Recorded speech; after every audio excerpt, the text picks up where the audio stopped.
États arabes envisagent de relancer leur vieux projet d'une force militaire commune calquée sur le modèle de l'OTAN. L'idée, portée par l'Égypte depuis 2015, revient aujourd'hui sur la table à la suite de l'attaque israélienne contre Doha, qui visait des hauts responsables du Hamas. Et c'est l'Égypte qui relance le dossier.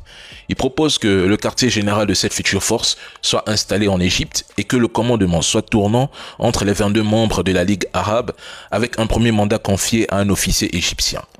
La structure intégrerait des unités navales, aériennes et terrestres composées de soldats d'élite formés aux opérations spéciales, aux combats commando et aux tactiques anti-terreau-terreau.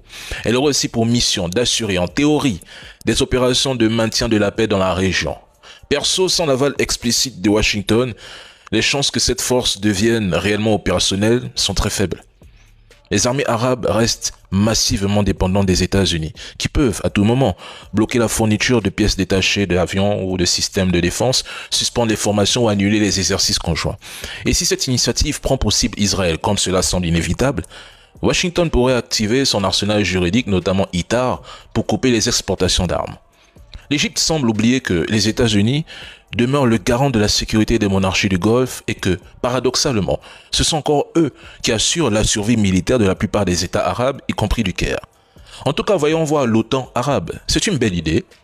Si les Africains pouvaient développer un tel projet au lieu d'abriter des terreaux pour déstabiliser leurs voisins, je pense que l'Afrique se porterait mieux.